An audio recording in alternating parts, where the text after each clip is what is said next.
Welcome back to our second official episode. We're so excited. So on our first episode, we received a little bit of some dislikes, as you might say, but I don't think they're from haters. I think they're from fans. Because Meighan, what would you call someone who creates fake accounts, tells all their friends, engages so deeply, but fans, you know? They're fans. Obsessive, supportive.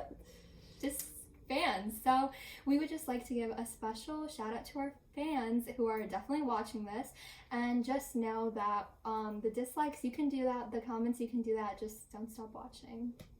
Cue up the views. Exactly.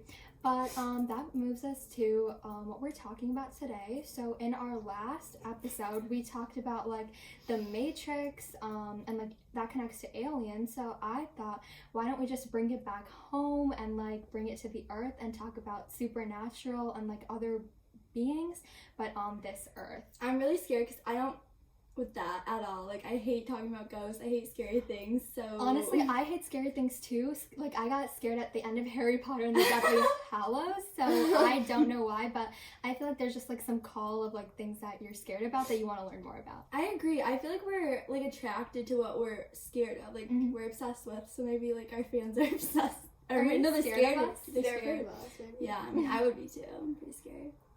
Okay.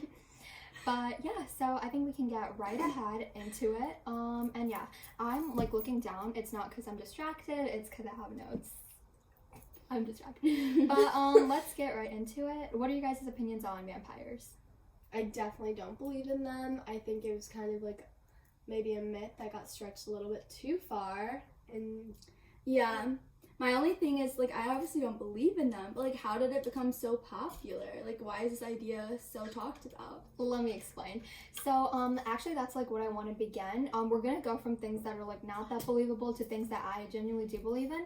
So, for vampires, I think it just started, like, as a big game of telephone, where you start saying something, and then, like, over time, it gets, like, distorted and more, like, not the original thing.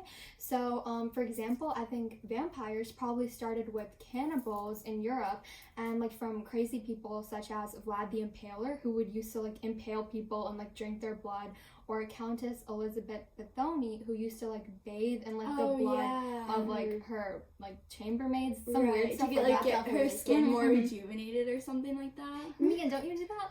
Yeah, well, look at me, obviously. But anyways. But yeah, so like probably things like that, like weird things that people actually did with blood that actually happened. When they were written down in stories, over time they were exaggerated, like orally, or like when written, like they were exaggerated more. And then at the end, they just got into like these crazy stories about people who live forever from drinking blood, but they probably had like humble and even truthful origins. That reminds me of like the Salem witch trials, because like one person said Teya's a witch, and then the next person's like, let's burn her, and like right, yeah, it's like a lot of like, what is that called, herd mentality and like cognitive like dissonance, stuff like that. Okay, but next, what are your guys' opinions on werewolves? Definitely not real again.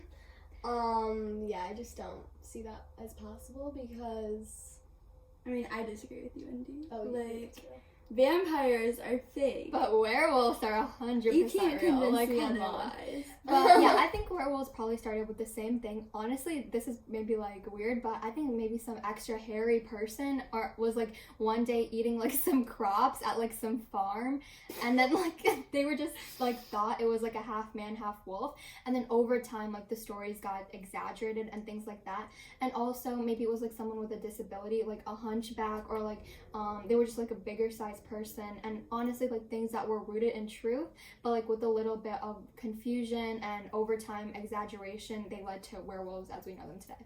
Okay, so now I think we like kind of debunked like the myths of like werewolves, vampires. Do you guys watch The Vampire Diaries, by the way? Yeah, I did watch it. Okay, yeah. So they're like, I think that's more of the fiction part, but now these are things that I'm like slowly, not starting to believe, but like maybe there's an inch of truth in them. So have you heard of like exorcisms and people getting possessed and things like that. Yeah, that weirds me out so much because like actual things happen to them when they get exorcisms. Yeah, okay. There's honestly, I think there's like two sides of the coin in this. So maybe like you guys can argue for the different like perspectives. But one is like it's completely not true. Like there's no such thing as demons, and that like explains it. Maybe people would like I feel like I have a very slight form of Tourette's. It's like when you like blink a lot or do like weird uncontrollable twitches. But when you have really intense Tourette's, that can cause you to do like tics or like spasms, which is like probably what exorcisms are. So that's the one scientific, logical side. But the other side is, have you heard the story of the boy like in Georgia 60 years ago? No, I haven't. Not me.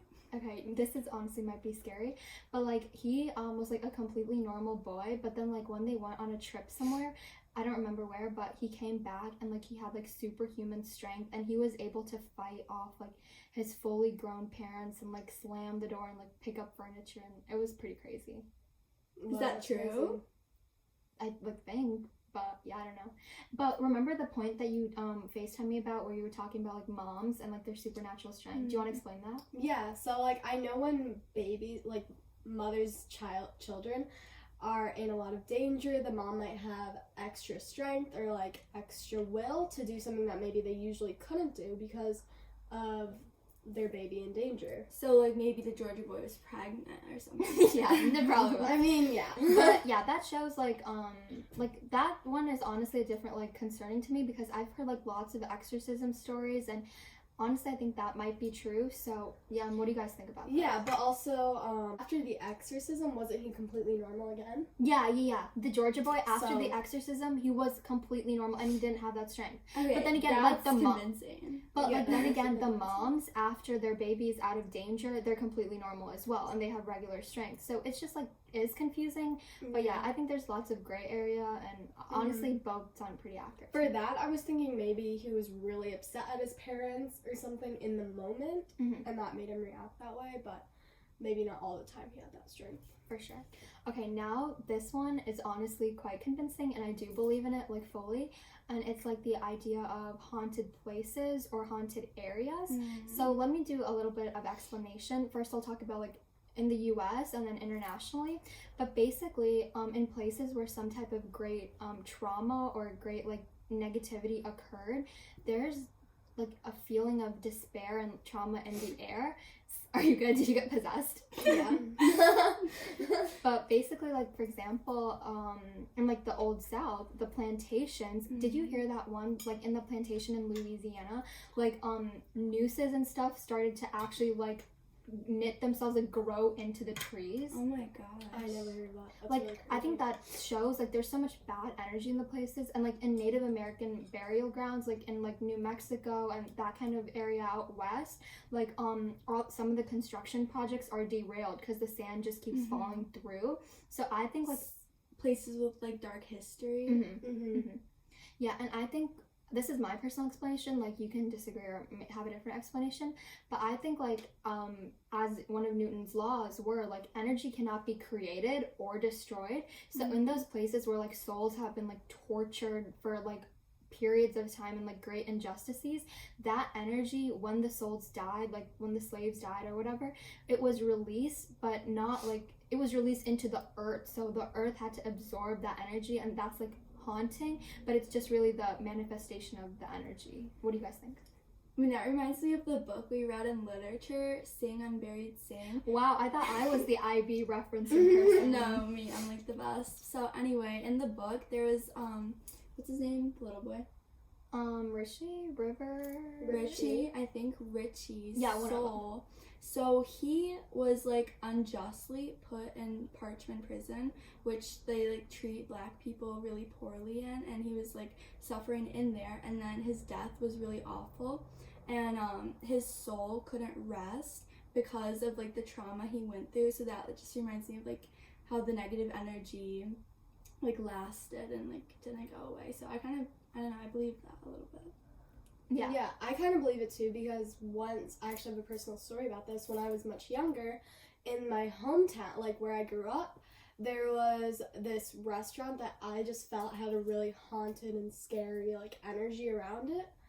And then But did you know that it was like anything weird, or did you just feel like energy? No. I didn't know anything yet, but I would always ask people I was with, like whenever we passed it and things like that, and no one knew anything about it. So I was like, oh, it must just be like my own intuition, something like that. But then eventually I got a new babysitter, and I asked her about it, and she told me a story of how a woman was supposed to get married there, but she died before her wedding even happened, like at the exact place too. Oh my god. And yeah, I feel like you can feel that energy, like it's in the air or something. I have a similar story, like it kind of connects to my childhood, but I used to live in the Czech Republic, and it was about maybe like a 30-minute minutes away from Poland, and like very close to Auschwitz-Birkenau, which is like an extermination camp. And although those atrocities happened some 70, 80 years ago, like you can really feel it in the air, like just the atmosphere. Like for example, when I would go on other trips, like I would like record it or do something fun, but there I just felt like it was just disrespectful, and that was not what you're supposed to do. Like there's just And how old were you? Because like were you old enough to understand? I was like 10 or 11. I didn't even know about like Nazis and the whole history. I just felt it. Like I just knew that something bad happened there, but I didn't know like obviously what they did. Obviously I would be more scared, but I just felt something was off. Okay, and like people might say energy can't be like proof of anything, but the thing is, because I'm the new Ivy like genius. Oh wow, and coming for you. And TOK, there's like different areas of knowledge, and then only one of them is like science and technology, and everything else, there's like faith-based areas of knowledge. So like you can prove something is real, like even without real evidence, like physical evidence. So yeah, and I think a lot of elements, even scientific theories, when in their development, like the scientists who were advocating for it, they had faith that whatever their idea was true, and they tried to prove it. So it's not like just because things don't have science basing them right now doesn't mean that they're not like truthful, I think. But also I feel like there is an element, like you shouldn't go trusting mediums who are going to be like, I'll let you speak to your dead parents. For sure. But like energy is so real. Like you can walk in a room, you can walk in a room and be like, oh my god, like what is this energy? Or you could be like, oh, I love this. Yeah, like, exactly. Yeah. Also that reminds me of another story, and I know you have a story about like your dad. We can tell that after this one, but like when I was growing up, I also lived in India, and there's a place called Bungar Fort in India, and apparently there was like an old time like princess in the fort, and it used to be very populated and huge, but she like burned there alive, and since the day she burned there alive, no one would visit it. And I feel like there's two parts to those kind of things, like maybe there is bad energy, but also the aspect of like the myth and the legend that's like furthering it and creating more like cycle of bad energy.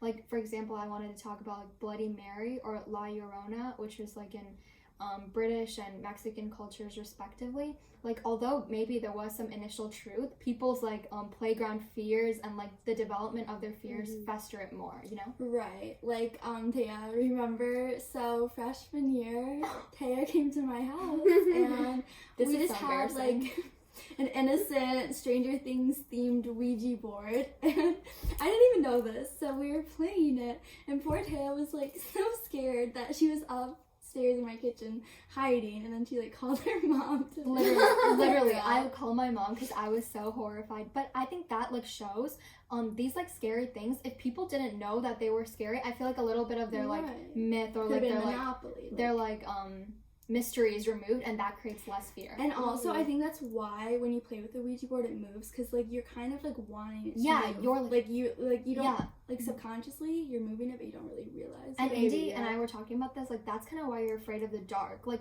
when you're like shut off in the dark in the light, the same objects are still there and everything's like normal, but it's just like put your own fears, like, oh, what if there's a demon in the corner? There's obviously not, but because of that uncertainty, that mystery, that festers the fear. So my dad, I usually believe him. He's really like, he's kind of, I don't know, he doesn't believe in a lot of spiritual things.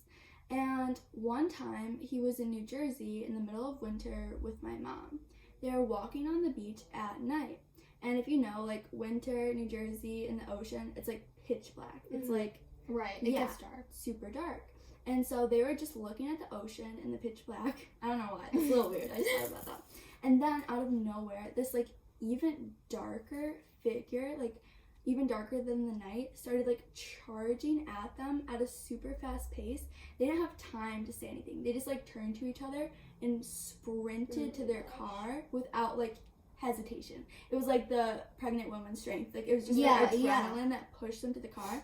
And like they only told me about this once because they're like scared to speak about it. And like I don't know, I feel like there's probably a explanation for it, but my dad like says he thinks it's a ghost. I definitely think there's energies and presence, like good, malevolent, and like bad.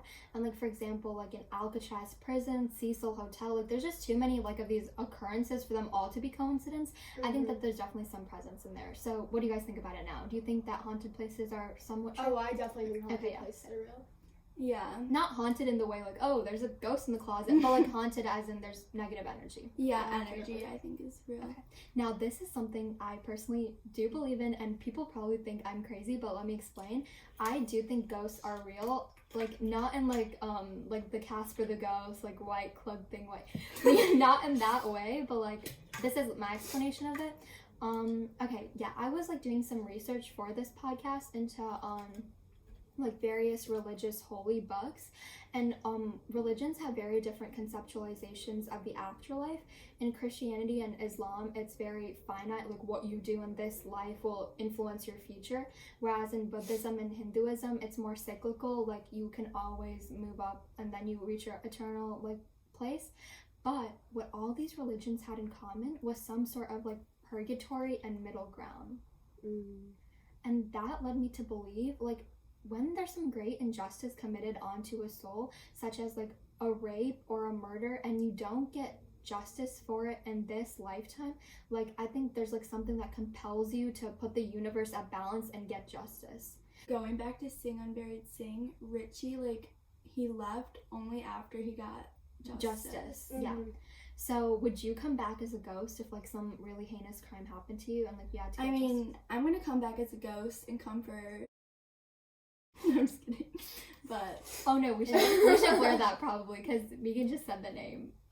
Yeah, we don't have to give them a shout out. Our fans. But I don't think I would come back because like I think I would just let it go, move on, and kind of like just be content. But what if it's like a universal rule, like you can't reach that next like stage of life unless you get justice? Yeah, if that's the case, then I mean, you have to even have anything. I'll just kill people.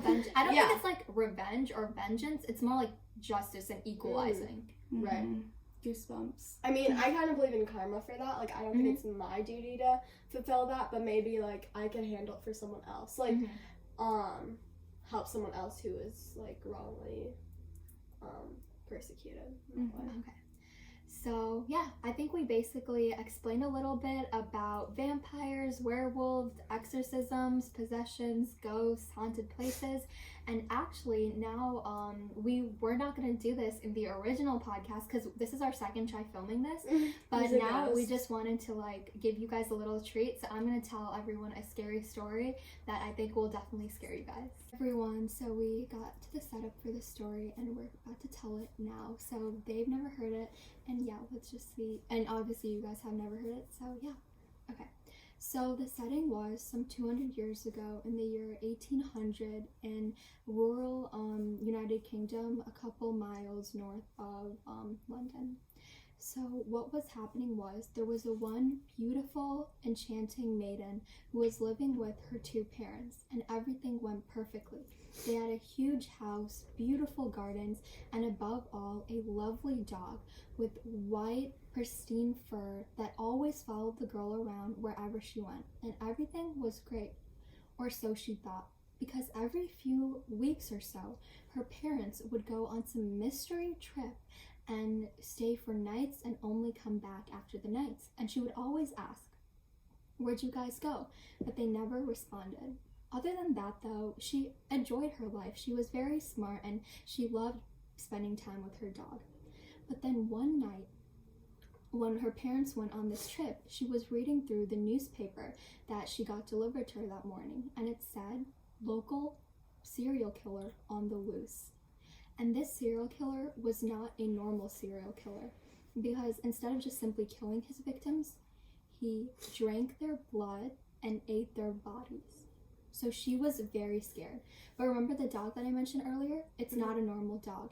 It's really big and protective, and she knows that she can feel safe, so she was okay without her parents.